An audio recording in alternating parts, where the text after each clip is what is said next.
The Timeline is a Blue Wire podcast. Yeah.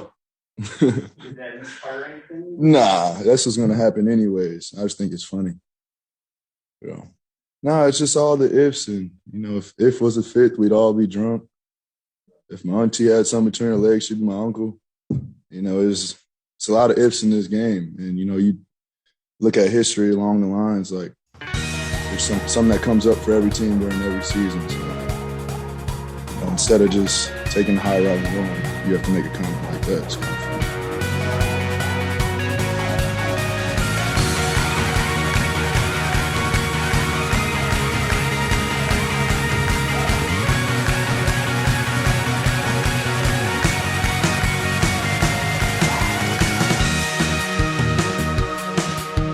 Welcome to the Timeline of Phoenix Suns podcast. My name is Mike. I'm here with Sam. Sam, how are you doing? Pretty good, my friend. Another week is in the books as we tumble along here towards the playoffs. Another stomping on national TV took place last night. The game was late. We were not able to record right after the fact, but here we are 24 hours later. Yep. A little bit longer for those of you listening at this point. And the Los Angeles Lakers have not beat the Phoenix Suns since 1792 or something like that at this point. So things are pretty good.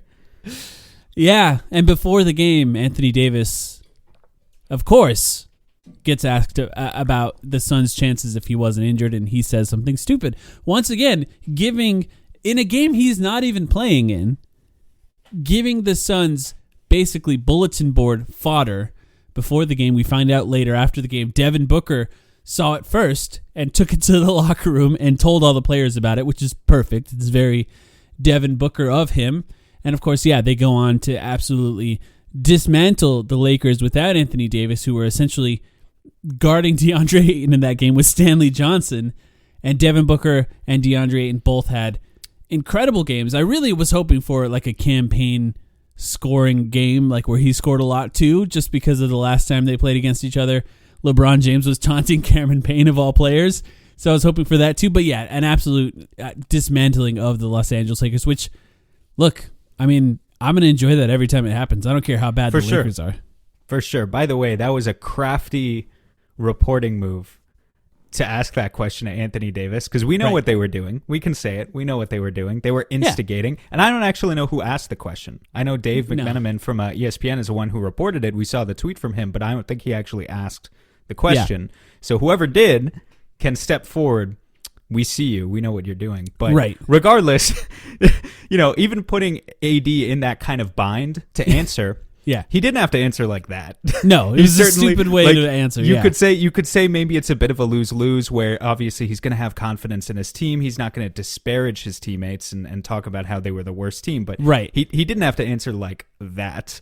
And so it was a tough look for them. And what I think I can say, by the way, without exaggerating, last night was the worst defensive performance I think I've seen from a playoff hopeful team. Yeah. Ever? Maybe not ever, but like in a long time. Right. It was really, really bad. It was really, really bad. I don't think it's a coincidence that they're still talking about last year's playoffs, because any sort of idea of talking about this year's playoffs would be depressing, because it's just they're limping into it. They're limping into it no matter what they say through Shaq or through whoever. They're still talking. Ultimately, I feel bad that for Shaq whoever. Report is so funny in hindsight already, by the way. That was like 3 weeks ago. Ultimately, I feel bad for whoever beats the Lakers in the first round this year or the play-in, because the Lakers are undefeated in hypotheticals. So they're going to hear about it for years, especially because I don't know what they're going to look like next year. I'm not sure how the Lakers really improve after all of this. LeBron's only going to get older, and his priorities, I think, are now going to shift into getting that scoring title. Anthony Davis is still an unreliable player as far as health goes, and they have a massive Russell Westbrook contract, which can be traded, but for another Russell Westbrook type player, probably in like John Wall or something like that. So I'm not really sure what they're going to do about that. I want to read, I looked up out of curiosity, Devin Booker's averages for the last 10 times they played the Lakers. This is including the playoffs. And Devin Booker in those 10 games against the Lakers, 27.5 points per game, 5 assists, 5.9 rebounds, a 7-3 record, 47% from the field, 42% from three, and 92% from the free throw line. The thing that's kind of fun about this team, one of the other things besides just how good they are, is they just hate the Lakers. They just really hate you can feel it from Booker. You can feel it from Cameron Payne, who clearly hates the Lakers. And every single time they play, they raise their game. And it's just fun to see them just take it to him like that. Devin Booker especially, another remarkable game by him. 30 points, I think 9 assists is what he ended up with. And it's pretty great that he's just so simply just able to shift into a guy who can just get 8 or 9 assists without really blinking so quickly. Yeah, again, I'll just reiterate, the Lakers team defense was tragic. It was disastrous. It's, not to take anything away from Booker, but LeBron's team defense last night, if any other player in the league had done that, we're talking strings of 5, 6, 7 possessions in a row where he did not get back on defense. Yeah. It was one of the worst individual defensive performances I can remember. And I don't have as good a memory as you do. We've established that. But even so, I think you would agree. So it's definitely easier to rack up the assists. I mean, at one point in the game, like the Suns were just, I think it was Jay Crowder calmly walked into a pull-up three to put the Suns up by 29 or something. And after a Westbrook air ball, too. Yeah. I'm like, what are we doing here? He's just completely checked out. So, going out sad a little bit. Obviously, the Lakers still have a chance for redemption. They'll be in the play-in. So we'll see about that. Actually, I have more to say about that later when we get into our main segment today. But the reality is LeBron James's record that he's chasing right now is a regular season record. So I think that play-in, I'm not really fully confident they're going to... I mean, why get embarrassed in the first round of the playoffs? It's almost better to not make it at this point. And then I wouldn't say that. They're gonna try to make it. They're gonna try to make it. Memphis clowns on them. Like if Memphis is a 2 seed and they end up playing Memphis is gonna destroy. They're gonna get clapped up. No doubt they would get either team. No doubt they would get clapped up by any team in the top. Losing 4 a close play-in game, just like a close game against the Clippers or whatever. I think that's less damaging at this point for their legacy. But I don't know. We'll see what happens there. I mean, especially after watching the Suns play them, I personally would love to play the Lakers in the first round, especially if Anthony Davis is healthy, because I'm confident in the Suns either way, and it would just be kind of nice to put that narrative to bed, for some people, at least media people. Maybe the fans will still live in the past, but for media people, if the Suns just dismantle them in the playoffs again, I think we can move on. But yes, let's talk about DeAndre Ayton. I want to talk about DeAndre Ayton. He had another great game. DeAndre Ayton and Devin Booker only played 3 quarters. Cameron Payne as well, I believe, only played 3 quarters in this game. The bench basically ran the game. DeAndre Ayton ended the game with another high scoring, another incredibly efficient game, and another example, along with the many, many, many examples of him just destroying smaller defenders. They just can't handle him anymore. It's not a question of if he can do that anymore, as we've talked about before. He just can do it. You can just count on it happening if teams are gonna try and defend him with smaller defenders, and it was another great example of that. But I want to talk about just how much he has improved this year, because I think it's almost under the radar, maybe nationally. I think Suns fans are aware of it, but I want to put some numbers to it because I think it's really impressive. First of all, on hook shots, we've known about his hook shot and how pretty it's looked so far this season. He's shooting 68.6% on hook shots outside of 4 feet. Shout out to David for this stat. What is that the equivalent of? Yes, that's more efficient than a Jason Tatum layup. That's a Jason Tatum layup. Yeah, more efficient than Jason Tatum in the restricted area. 68%. I'm showing myself here that I can't do this math quickly. What is that, like a 45% three? A 46%? Yeah, something like that. Three? Yeah. That is insane. Yeah. Look it up real quick. Of all the players who have shot over 100 attempts in the paint, but not in the restricted area, DeAndre Ayton is shooting 62%. which is number 1 in the league. So this is shots that are further away from the basket in the paint. We know how he does it. It's either a spot-up jump shot around the free throw line, or what we've seen him develop this year, the hook shot, or a floater. He has a floater that he catches and shoots on the move, which is incredibly efficient as well. Number 1 in the league for all players who've shot over 100 attempts in the paint, but not in the restricted area. In the restricted area, by the way, he's still shooting 75%, which is insane for him as well. I just want to quickly shout out Mikal Bridges, who in the stat for in the paint, but not in the restricted area, Mikal Bridges is number 3. So in the league, top of the league, DeAndre Ayton number 1, Nikola Jokic number 2, Wow. Mikal Bridges number 3 right now. I really thought Jokic was going to be number 1, and you were setting up that Ayton was number 2. He beat out Jokic too? Right now, yeah. And it's Wow. like, I mean, Mikal Bridges is at like 58%, and Jokic is like close to 60 or around 60. And of course, it changes by the day depending on the games. But yeah, he's number 1 currently. Since the All-Star break, DeAndre Ayton is 19 of 40 from mid-range, which is 47.5%, which in that time is 13th in the league. But even on the season, he's shooting 45% in the mid-range, which is, look, it's less efficient than his hook shot. It's less efficient than his dunks or layups, obviously.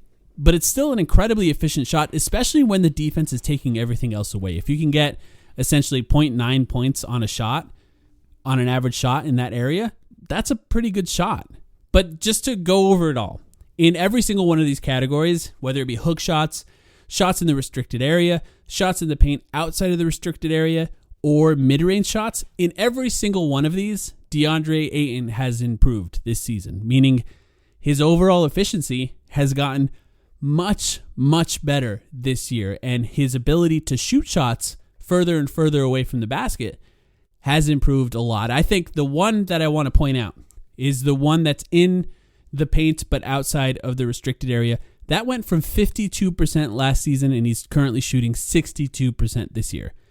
A 10% leap on those shots, where if anyone plays a drop defense on the Suns, or if anyone tries to switch, that's going to be open for the Suns a lot. And that shot's going to be huge, huge, huge in the playoffs for the Suns. So a massive improvement for DeAndre Ayton this season. I just remember like a couple years ago, or maybe it was last year, when Rashawn Holmes first developed that push shot that continues to be so good of his, by the way, that goes under the radar because the Kings suck. So it is what it is. But when he first left Phoenix and developed that push shot, as just a big fan of Rashawn Holmes and the energy he put on the court every time he played for the Suns, I was like that. I just remember that always saying that's an amazing shot. He shoots like 60% on that floater. If DeAndre Ayton could ever develop that, he would be unstoppable or whatever. And lo and behold, like he's not quite at the Holmes level. Like if you look at the percentages on the floaters, it's not quite to where Holmes is. Really, if you've never looked it up before, Holmes is like this weird oddity in the NBA in this space where he exists, where he shoots like 60% on this floater that he should just not. It's weird. Yeah.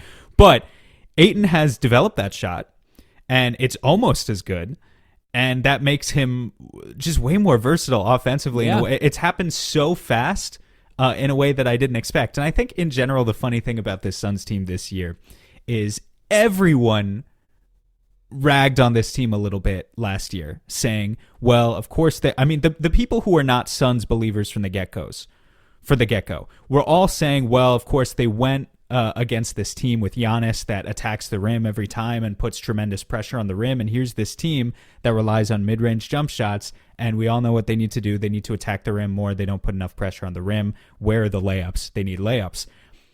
And the way that the Suns responded to this strategy is the most passive-aggressive fuck you way of going about it. Because what they've done is every player on this team, almost every player on this team, but especially DeAndre Ayton, especially Mikal Bridges, especially Jay Crowder, have all decided they're going to fuck with the analytics people to the highest degree possible, because they're going to attack the rim, or they're gonna put pressure on the rim in a way where they stop short and take these stupid dinky little 8 to 10 foot shots where they have like 1 foot in the paint, which everyone says we want you to take a layup or a three. We want you to get right to the rim where you're literally inches away or take a three. We don't want you to take those shots from 10 feet away. And the Suns have just said, fuck you, I want to anyway. And they're really, really good at it. Like 100%. The level of difficulty of that shot, or it's not that the shot itself is so difficult, it's just that the risk reward isn't typically there.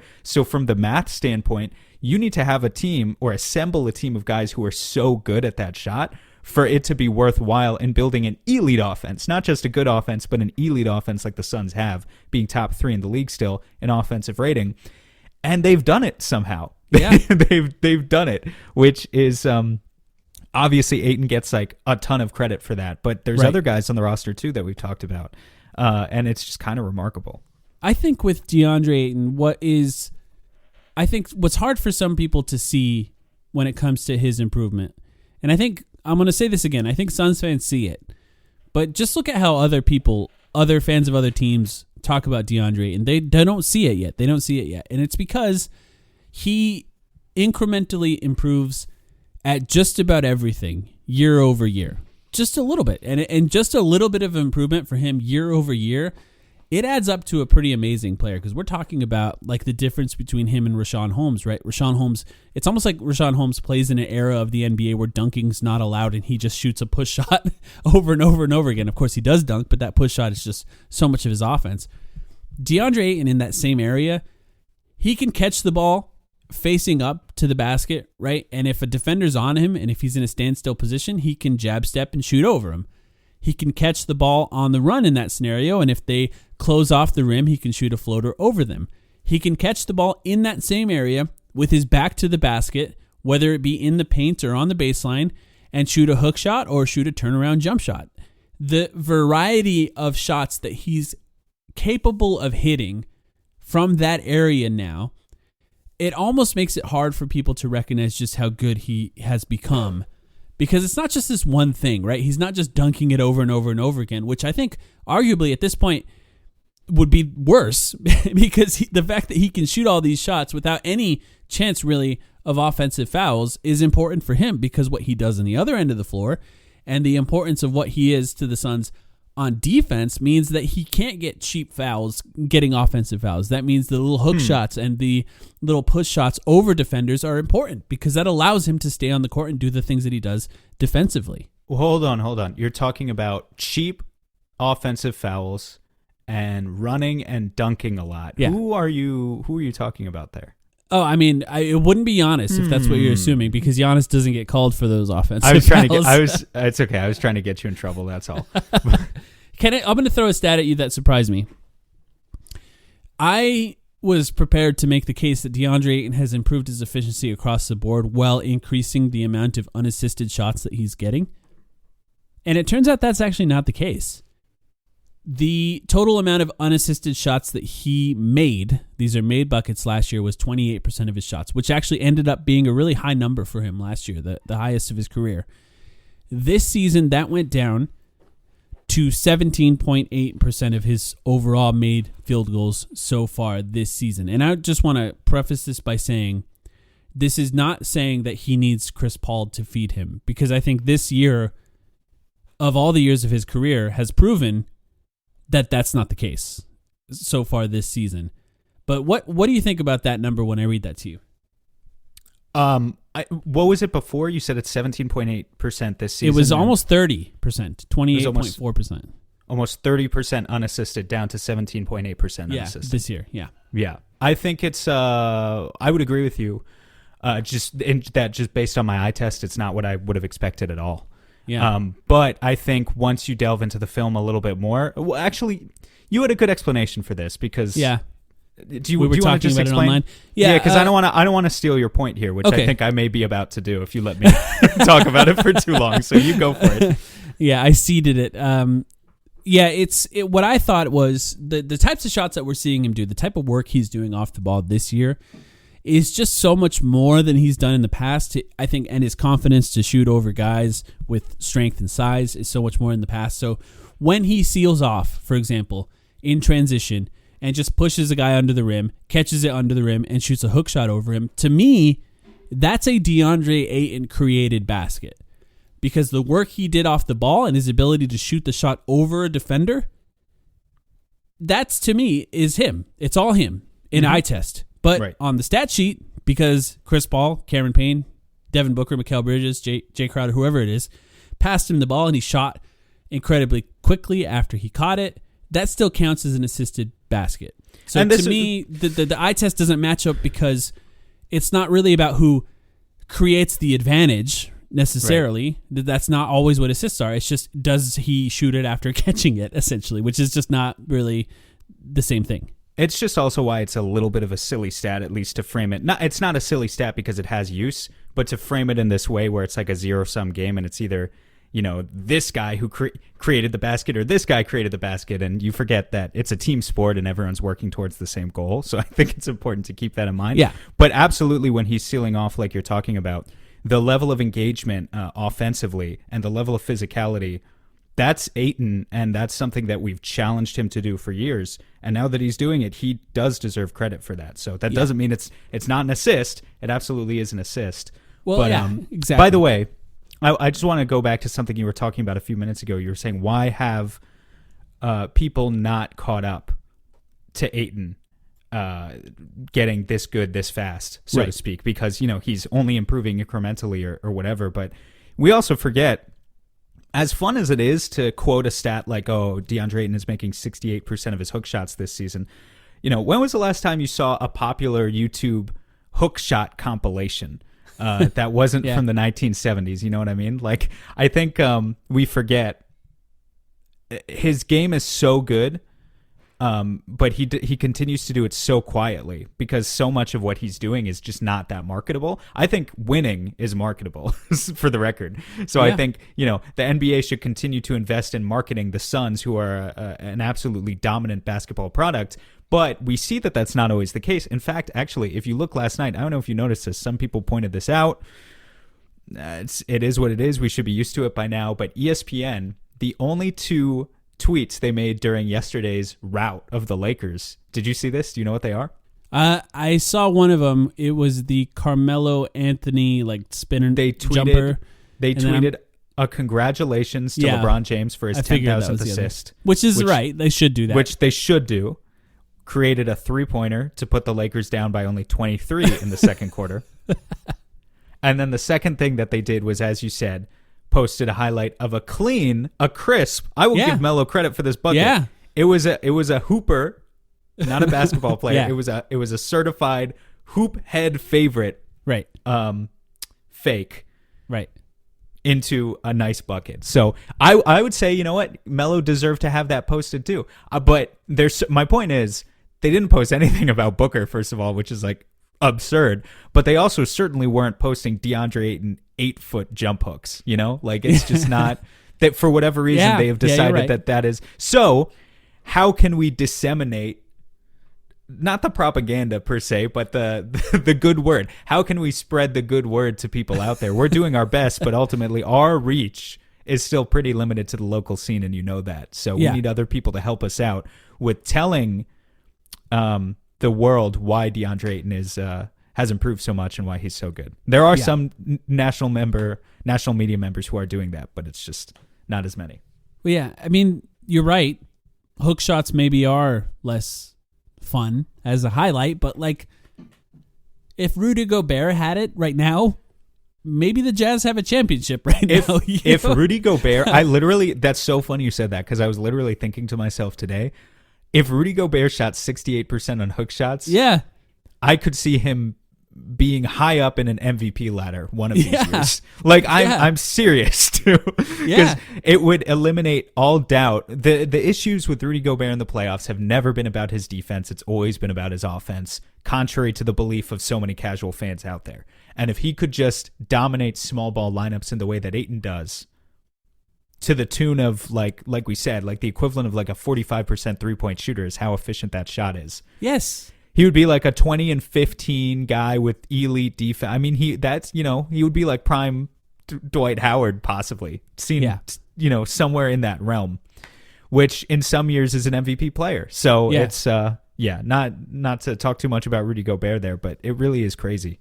I think what's kind of cool about all of it of all the changes DeAndre Ayton has made is that it's not really the way, like we did our internal development podcasts at the beginning of the season, before the season started, and we talked about little things that DeAndre Ayton could add, other than the just being able to capably, like, actually make those mid-range jump shots, which I've still said I think he should do that at a certain point of his career. That's still something that he needs to take.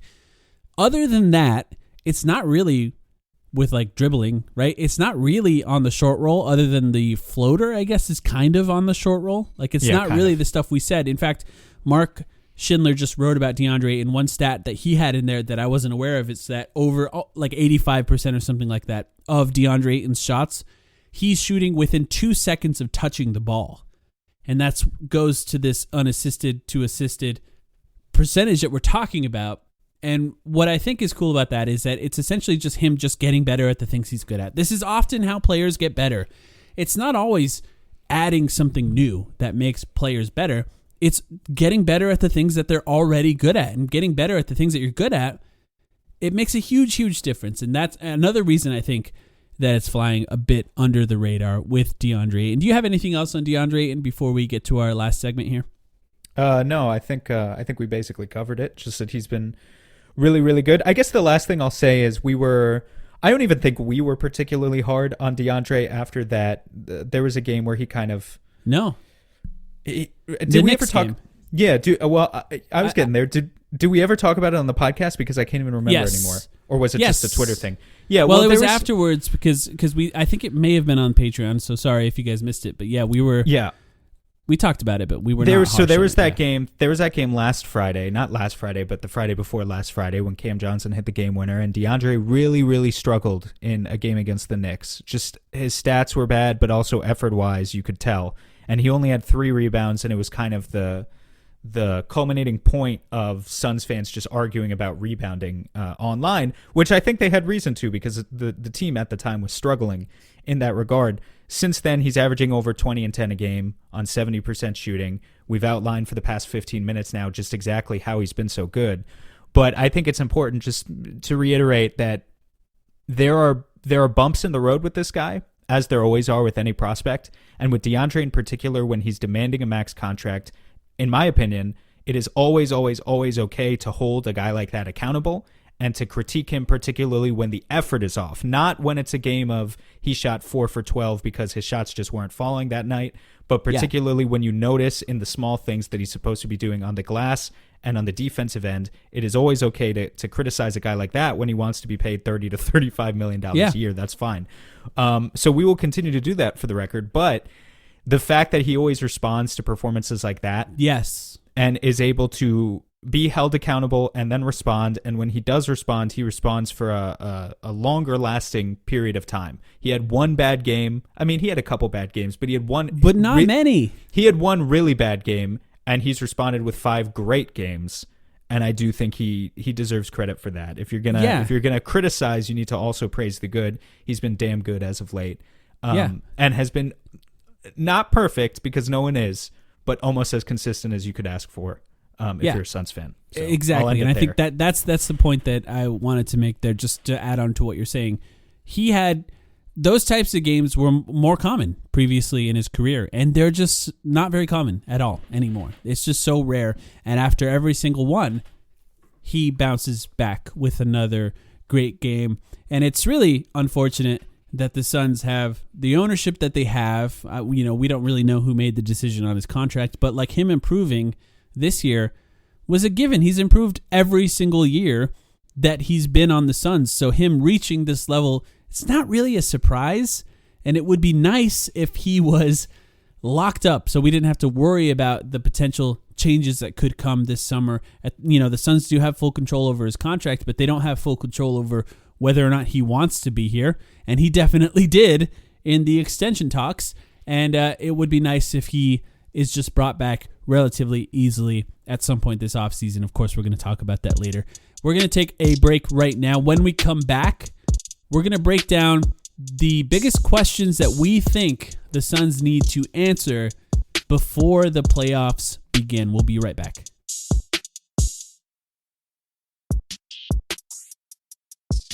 Okay, Sam, let's talk about the biggest questions that the Suns need to answer before the playoffs begin. If you guys have other ones, feel free to send them to us after listening to this podcast, because, of course, we're not going to be able to get to everything right now. But Sam and I both separately came up with a few. I'm going to get this one out of the way right off the bat. When is Chris Paul back, and what does he look like when he comes back? Because we still don't know. Yeah. Look, we've seen him dribble now. We saw him take a few shots.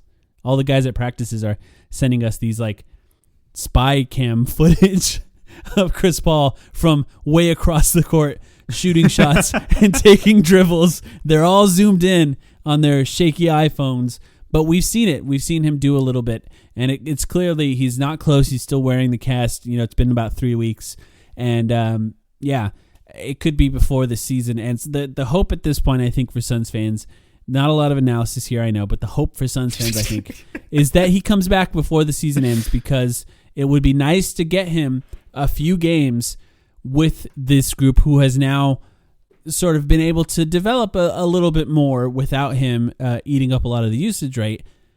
So it'd be nice to get him back before the season ends. Do you have any thoughts on that one?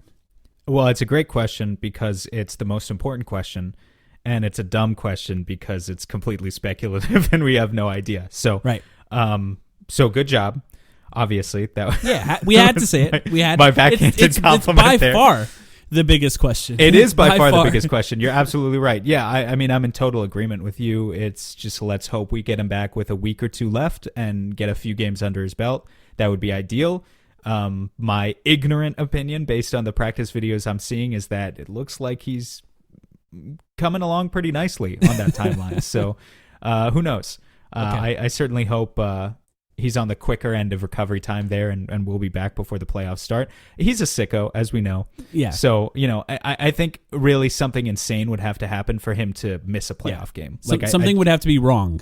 I don't really see that, honestly, as very much of a possibility at all, that Chris Paul would miss a playoff game. Even if he's only like 80% by the playoffs, which I'm not saying that he will be either, I think he would still play. So yeah.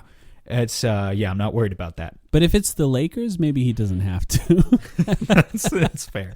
That's okay, fair. what do you got? What's your first question? All right, number 2, let's talk about the other shining star in the Suns' backcourt. Okay. Will Devin Booker come into the playoffs playing his best basketball yet?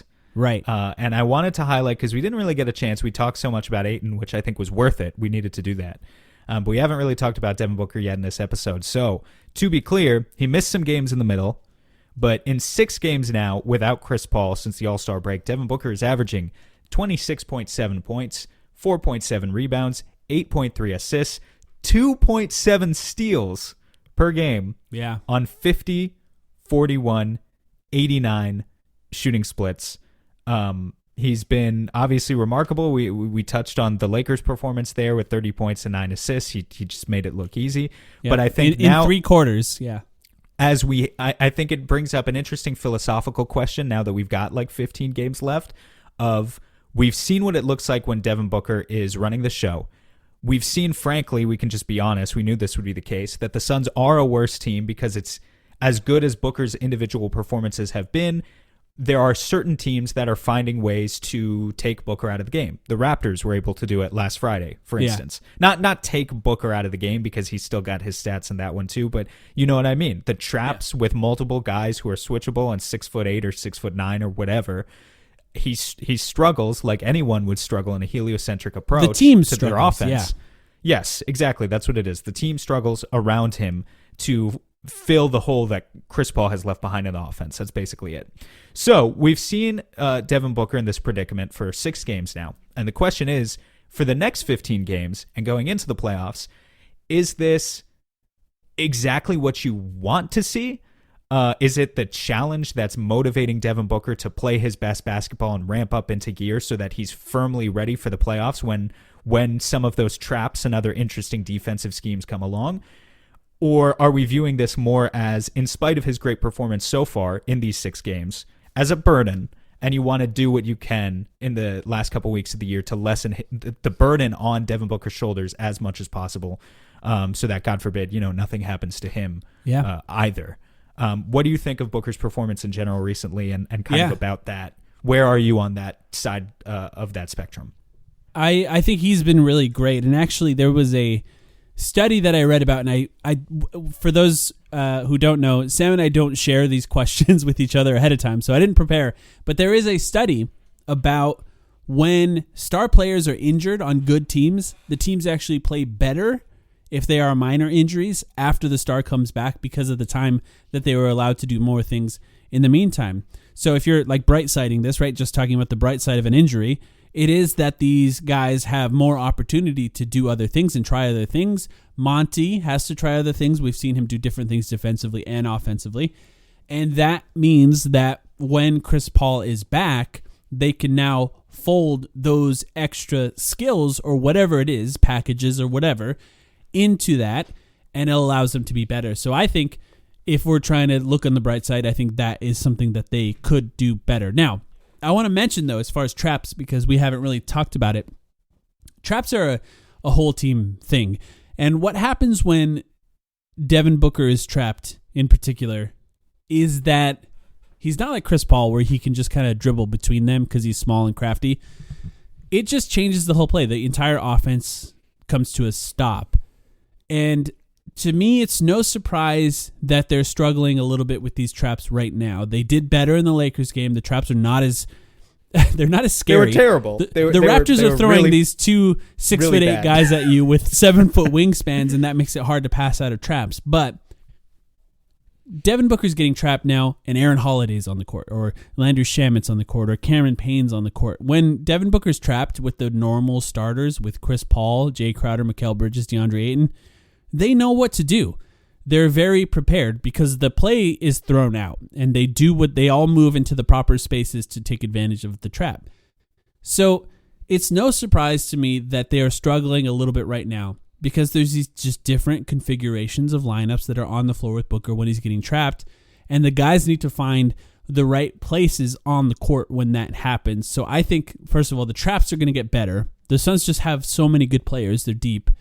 So it's going to get better, and I could see that changing going forward. But in general, I think that this time without Chris Paul, as long as he doesn't end up playing 40 minutes a game, which he's not right now, I think it's going to benefit everyone, not just Devin Booker, everyone on the Suns to be able to do more for this short period of time. Before we move on here, I want to throw out one crazy stat and just get your quick take on it. At least I thought this was an interesting stat about Booker. And I think it reflects the conversation we're having about the traps too. He's averaging, we've talked in the past about how Devin Booker, compared to some of his contemporaries at the shooting guard position, doesn't get a lot of touches in the Suns offense. He's asked to finish a lot of plays, but that's different than a guy who gets a lot of touches, right? Yeah. It's not a guy who brings the ball up the floor and resets the offense 2 or 3 times in a possession if necessary within 24 seconds. Which, compared to guys like Donovan Mitchell and Zach LaVine, yada, yada, they do a lot more of. So Devin Booker, on the whole, has averaged only 56 touches per game this season. Chris Paul, for the record, averages 75, to give you an idea of where that gap comes from, the difference between the play initiator and the play finisher, if you will. You would think that in the absence of Chris Paul, Devin Booker's touches would shoot up a lot, right? You would think that. That's kind of the logical. Like 65, if I had to just guess. The actual number is he's gone up from 56 on the season to, in the past 6 games, 58. Which is kind of fascinating in my opinion. I think credit to Monty. I mean, campaign also makes a huge difference, but yeah. Yeah, so if you're wondering where those touches, so then all the touches that are lost from Chris Paul, where are those going? Obviously to campaign. It's going to like 80% to campaign. Yeah. Also, though, I thought this was interesting. The other guy who's benefited the most, Jay Crowder, went up. Jay Crowder went up from 46 to 52 touches per game. We've seen him, or the Suns in general, they experiment with allowing Crowder to bring the ball up sometimes. And, you know, the overall point is 2 things are happening. One, there's the whole trap issue, which we've already discussed. And if Booker's getting trapped, once the ball leaves his hands on a possession, you know, someone's flashing to the middle, but they're finishing that play. They're not then passing it back out to Booker so that he can get trapped again. You know, there's not an opportunity for him to log 2 or 3 touches on that possession. It's he gets it across half court and then he's done. But the other thing is that the Suns are trying to do what they can to keep themselves in the same sets that they're used to. So Cam Payne's playing the Chris Paul role, and they want Devin Booker to play the Devin Booker role. They don't want Devin Booker to worry about having to play both the Devin Booker role and the Chris Paul role, because that's not fair to Devin Booker if he has to do that. So yeah, I thought that was interesting. I definitely thought that number would be higher, but no. 2 extra touches per game in the Suns offense without Chris Paul is pretty remarkable. And yet he's averaging what he's averaging, the numbers I said before. That shows, I think, that he's the efficiency of touch. The phrase that we like to use with Devin Booker is still there with him, and actually has gotten better without Chris Paul, because his assists have increased, his scoring has stayed relatively the same. That's pretty amazing for him to do that. But okay, I'll read mine now. Let me just ask you, I guess, do you want to try to guess how many minutes Cameron Johnson averaged in the postseason last year? I looked this up at one point. I looked this up at one point, but it was a while ago. I'm going to guess. Wait, don't tell me. Okay. Stop that. In the entire postseason. Yes, per game. 18? No. That feels low. Wait. You know what's throwing me off is that Sharge played. Sharge played in the postseason, which I'm so not used to anymore. I forget he was part of the rotation. Let's go at 21. That's exactly right. Yes! Okay, cool. 21 minutes per game for Cameron Johnson. So my question is, when the Suns are healthy, who does Cameron Johnson take minutes from? Because he needs to play more than 21 minutes in this postseason. And obviously Mikal Bridges and Jay Crowder have distinct roles that they're going to need to do in the postseason. So for Cameron Johnson, who clearly deserves to play closer to 30 minutes a game, at least, maybe at times more than that, we have to actually think about who does he take it from, because it could be, right, there are options, right? It could be Mikal Bridges. It could be Jay Crowder, depending on the game. Do you have what Mikal? It could be JaVale McGee.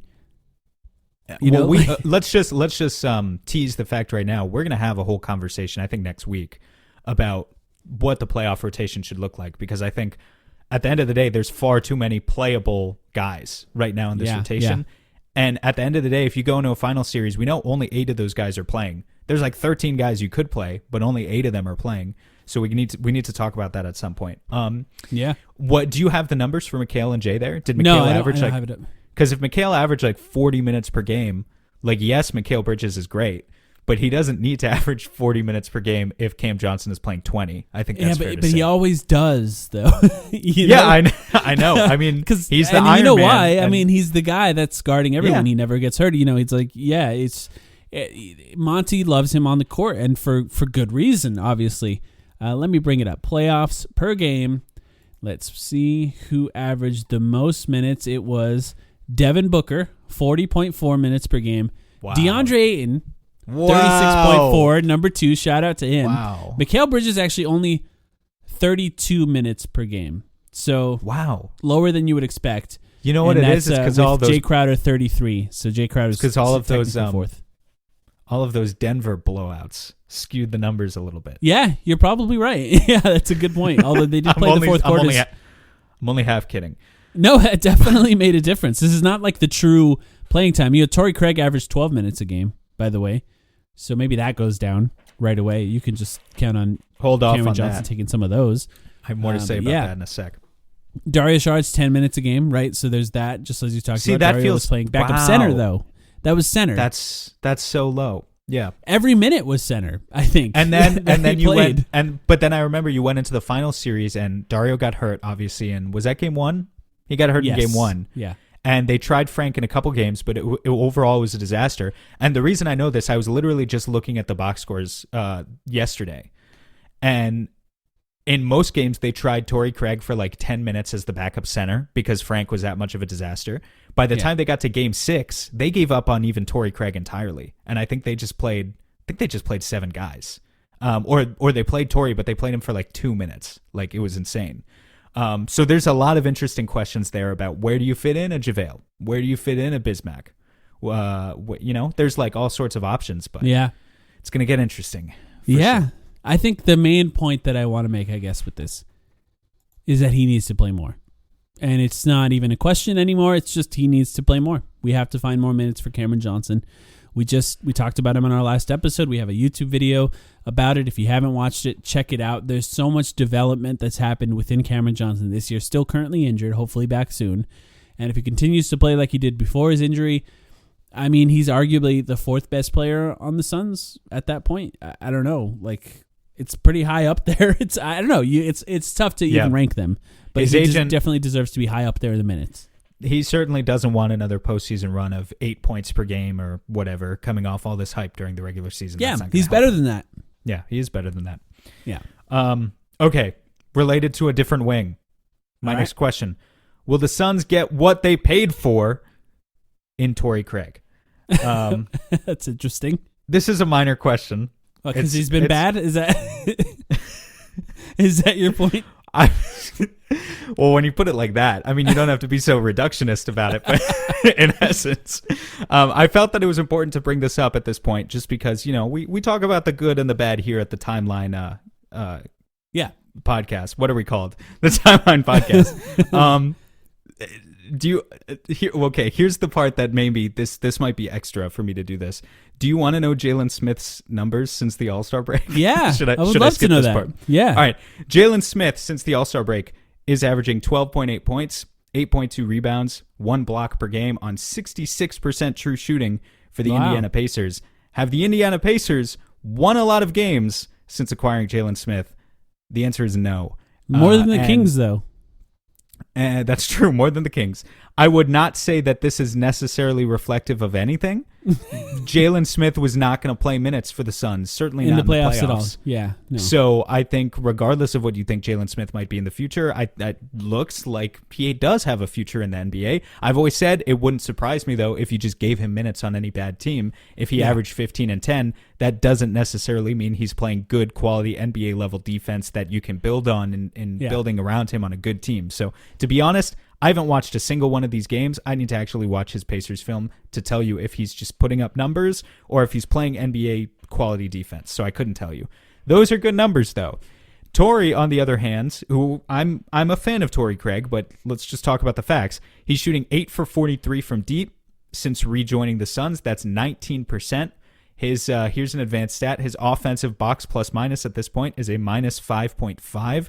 That is atrociously bad. It's like historic levels of bad. Granted, small sample size, as he's only really played a couple hundred minutes with the Suns at this point. Here's one which is crazy. He is 1 for 21 on corner threes since joining Phoenix. 1 for 21. That is less than 5%. So obviously Torrey is having his struggles. I'll just say off the bat before I turn it to you, I think the shooting is going to regress to the mean. He's a guy who he's not the best shooter, we know that, but he's a 35% corner three-point shooter for his career. He's not going to shoot 5% for the rest of the season and for an entire playoff run. It's just not going to happen. I suppose if it did continue to happen, at a certain point, you would have to bench him, but I'm willing to bet it's not going to happen. Otherwise, I think his defense has been fine. I think his rebounding has been fine. I think the questions or the decision-making is questionable sometimes. If you had to line up all the Suns players from A to Z on a spectrum of who plays the most .5 basketball, I think Torrey is great for a lot of the stuff that he does. I think he's probably towards the end, the bottom of the list in terms of the most conducive .5 quote-unquote players on this team, just because some of his decision-making at times can be puzzling. But if the shooting comes back, frankly, I don't think people will be complaining about the rest of this stuff.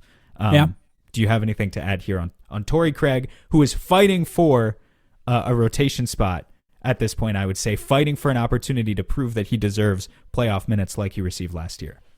Well, first off, is Torrey Craig actually the guy that needed Chris Paul to feed him shots? Maybe that's what he's missing. Chris Paul probably helped him out in his offense a little bit. One thing with Torrey, I mentioned it on playback, he needs to cut more. I think he's a little too reliant on that three-point shot. The Suns have found ways to get Elfrid Payton cutting that makes him at least a cog in the Suns' offense without a jump shot. And I think they can do a lot of similar stuff with Torrey Craig to make him more effective offensively. I do agree that his shooting will get better. I think this is just a really poor stretch of shooting for him. I think the combination of him joining this team and then everyone needing to take a little bit more responsibility because of the lack of Cameron Johnson and the lack of Chris Paul has messed with him a little bit. It's not his role. He needs a smaller role, and I think it'll get better as that goes back to normal. But I do want to remind people that there was a stretch against the Clippers where Torrey Craig was guarding Paul George, and we really needed him to do it, right? And those are the types of guys there were games in that the playoffs, we're going to need him for. There was one game in the I remember, maybe it was multiple games, but like Torrey would come in for 10 or 12 minutes, maybe 15 minutes, and he would guard Paul George, and he would score 0 points. Yeah. And take like 1 or 2 shots the entire time he was on the floor. Exactly. But you absolutely felt his presence in a positive way in the playoffs. And he would have 4 rebounds, 5 rebounds or something. I remember that vividly. I remember it vividly. Yeah. So if he can do that, I think he'll still get minutes. It's just, I think a lot of that will be matchup dependent, or we've never really seen anyone really take it to Cameron Johnson this year. But, you know, the players get better as you get further and further along in the playoffs. So if Cameron Johnson becomes any sort of defensive liability, you know, you're still going to need Torrey Craig. So as far as what they paid for, they paid with a guy that's not going to play any minutes in the playoffs, you know, on a team that's not making the playoffs, of course, in the Pacers. But even if he was still on the Suns, no minutes for Jalen Smith. It's not his fault. So I would say, yeah, they're going to get what they paid for with Torrey Craig. But yeah, I wouldn't be surprised if his role was even smaller in this postseason than it was last year, where he got like 10 minutes a game. So we'll see. All right, next one for me. What do we do with Aaron Holiday? I think is my question here. Aaron Holiday is still good, still playing well, just a good player. You know, has some size limitations, but he still looks good. The tough part for me so far with Aaron Holiday is he's essentially playing the Cameron Payne role right now because there's no Chris Paul, so Cameron Payne is starting. Aaron Holiday is now in the backup guard position. Now, the question of, well, maybe he can take some of Landry Shamet's minutes, which I guess this is sort of a Landry Shamet question as well, is a fair question to ask. But so far, we have seen Aaron Holiday and Payne, they've only played 11 minutes together so far this season. So we haven't seen Cameron Payne, Aaron Holiday lineups together, which presumably, if they come in on the bench together, at some point, those two guys would be playing together in the postseason. Maybe we just cut out that role entirely, right? And you play a 3-guard rotation, which did happen last year. But the question of where does Aaron Holiday fit in with a playoff rotation has been on my mind because he looks good. And like the defense is really solid. And it's hard to keep a guy like that off the court. I guess it's going to be some sort of Javon Carter thing, right? Not often, but every once in a while he comes in. Yeah, I don't know. I think it's basically some sort of Javon Carter thing. I think it's okay to admit with a guy like Holiday who's been so good that this is still a guy who came in here. Remember, there were very specific circumstances by which the Suns were able to use that exception to bring Aaron Holiday in the first place. Had to be a guy in the last year of his deal, had to be under a certain age. Which within means a certain amount of salary. Yeah. Within a certain amount of salary, of course. Which means with him being a restricted free agent this summer, and the Suns being a pretty cap-restrained team these days, as we know, you know, like some guys, some people are along for the journey for a certain amount of time. And, you take what you can get from them, but it's not forever. And you know that. Aaron Holiday very much feels like one of those guys. He's played very well for the Suns. Yeah. Talking about his playoff fit, I don't really know if that's what he was brought in even to do, or if he was just brought in to be a really nice, pleasant bridge during the regular season to allow you to survive these Chris Paul-less minutes. Obviously, the Suns didn't exactly anticipate all of the Chris Paul-less minutes that he would be available for when they made the trade, but would like this current stretch of 15 games, this is what Aaron Holiday was brought in to do. Right. Everything after that in the playoffs, I'm sure Aaron Holiday would love to play. I'm sure he will get opportunities to play. I just don't know if it's going to be consistent. I mean, Campaign's been so good. And again, we're going to need to have this conversation next week because we just need to hash it out. Like if it's between Landry or Holiday in the playoffs right now, like my answer is kind of neither. So yeah, and that might be the answer, right? Maybe that's where Cameron Johnson gets more minutes. One of those guys needs to kind of start putting up a ludicrous stretch to prove to me that there deserves to be a consistent 9th spot in a playoff rotation. Because if there's only 8 spots in the playoff rotation, then they're going to run a 3-guard lineup, and that 3rd guard is going to be Cameron Payne. And these other 2 guys are going to be played in selective situations. Perhaps I will be proved wrong. We know how much Monty Williams loves Landry Shamet. So we'll see. By the way, Landry Shamet has played better as of late. We talked about that. So yeah, Aaron Holiday's been really good. I'm glad to have him on the team. But I'm not sure. I think you're right. And more than anything, I just wanted to bring up the fact that, we've talked a lot about him replacing Landry Shamet in the lineups, or other people have, I think, online.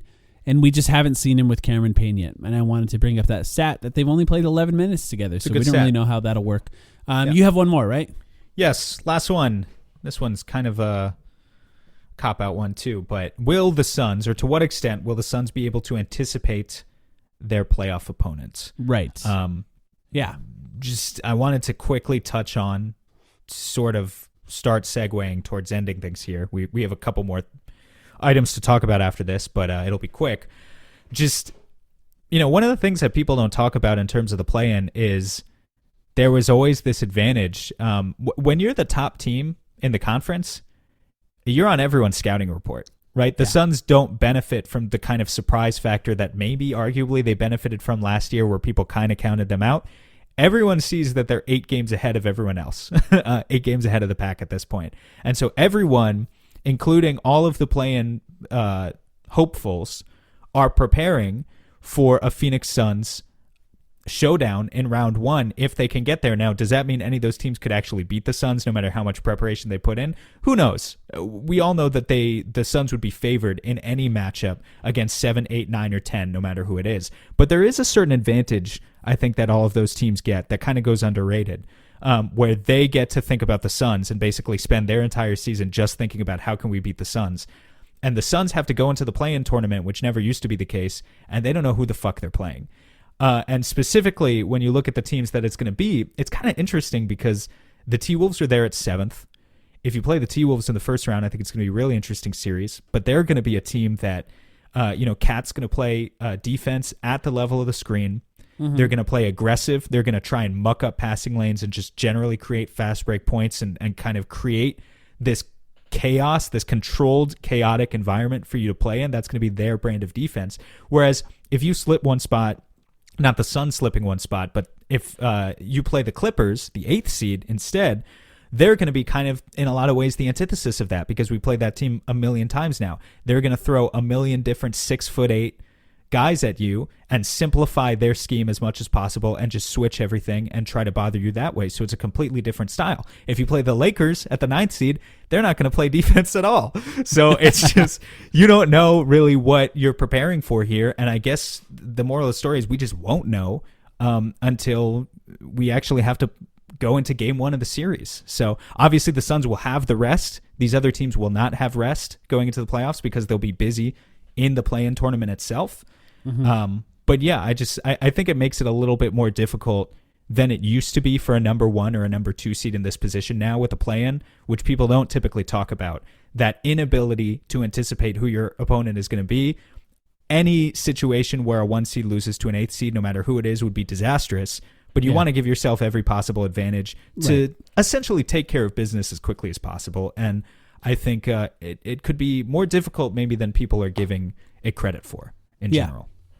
Who would you want out of those 4 teams? Well, okay. I mean, obviously I want the Lakers or the Pelicans because those are going to be easy series. I think the more interesting question is who do you want between the T-Wolves or the Clippers? And just because of the health factor of the Clippers, I'm going to choose the T-Wolves. That being said, the T-Wolves are 8-2 in their last 10 games. They're now 39-30. Low key, they're a game and a half back of Denver for the 6th seed. I don't think they're going to catch Denver because Denver has also been playing well. But the T-Wolves are not a bad team. They're just not. No, they're not. Yeah. So, I think either of those would be pretty interesting as a first round for sure.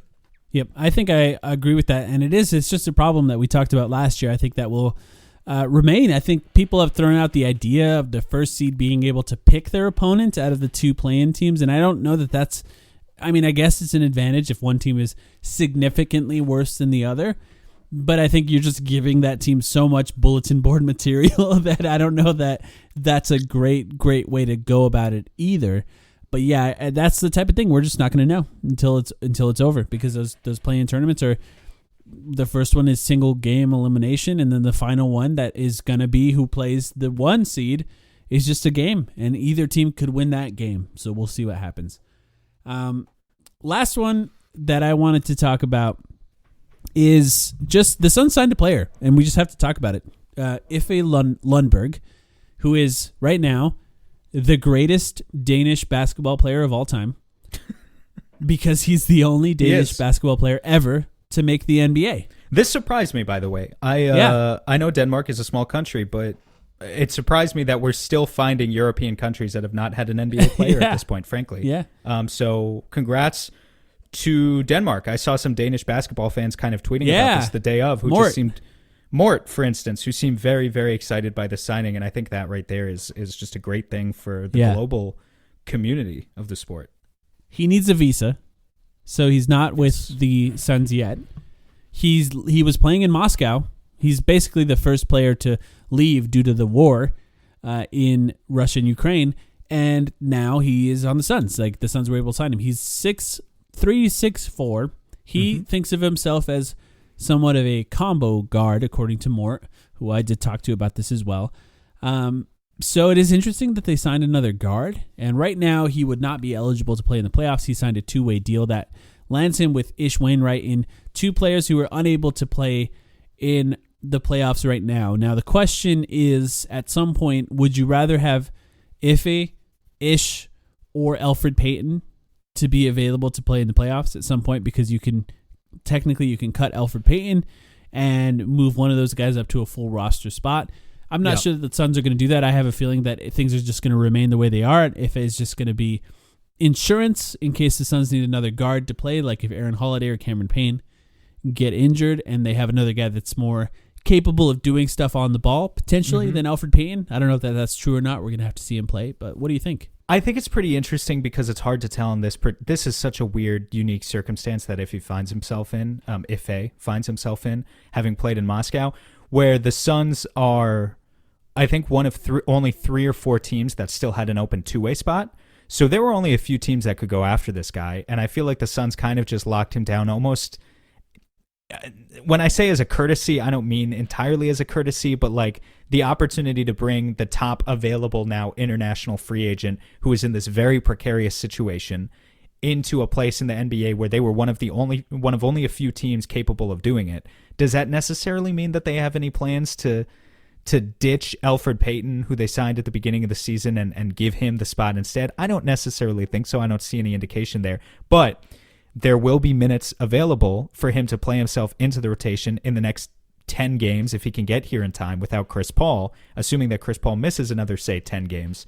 And if he plays out of his mind, then the spot's up for grabs. I just think it's going to be really difficult for him. Just to throw the stats out there, he played 39 games overall this year with CSKA Moscow. That's between the EuroLeague and obviously also they are a Russian league powerhouse. He put up 10.4 points, 2.6 rebounds, and 2.4 assists in 22 minutes per game. Shot 46% from the floor, 34% from deep. He has a 6'9" wingspan. I think that's a huge thing here. I had the opportunity to watch some film, and when I say film, I really just mean YouTube highlights, so I don't want to oversell it. But from the YouTube highlight analysis that I did of this guy, he seems like an athlete.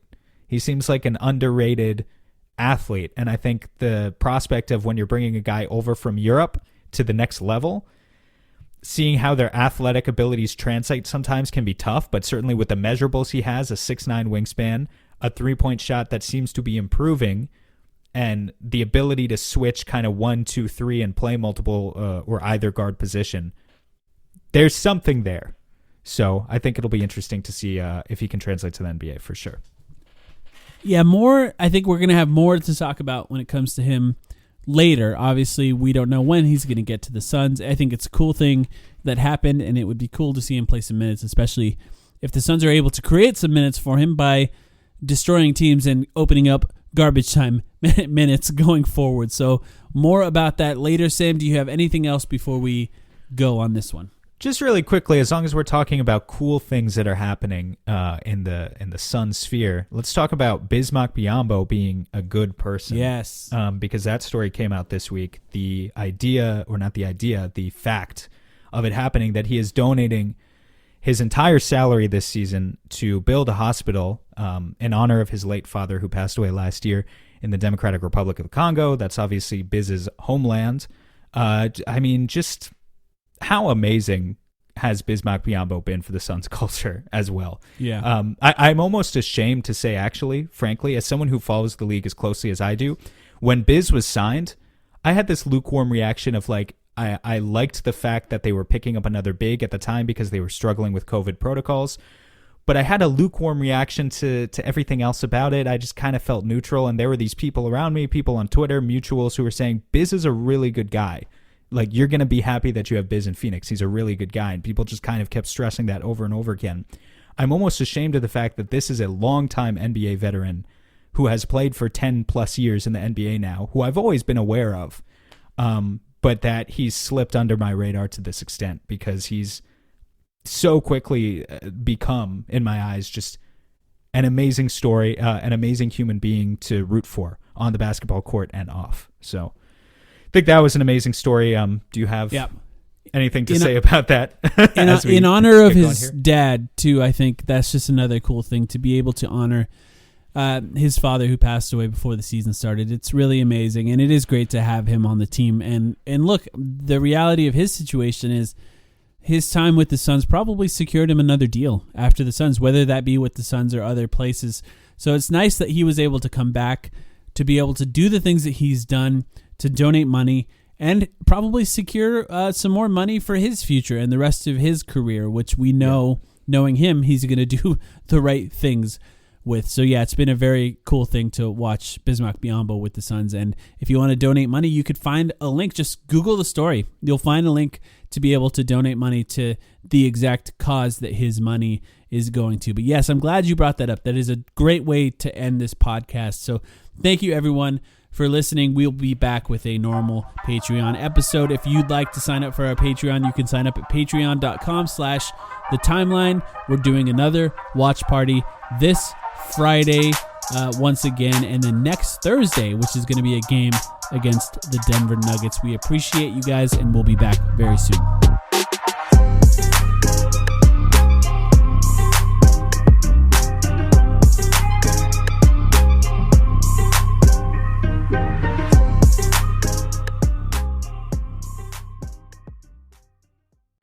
For over a century, Johnny Walker has shared its bold spirit with the game of golf. Now, crafted with Devereaux Golf, Johnny Walker introduces the Johnny Walker Blue Label-inspired Sunday Golf Bag, elevating the game with sleek design, Blue Label hues, and refined gold accents. Celebrate your hole-in-one with a premium Sunday bag crafted by Devereaux Golf. Submit proof of your achievement to johnnywalker.com/blue-in-1. Please drink responsibly.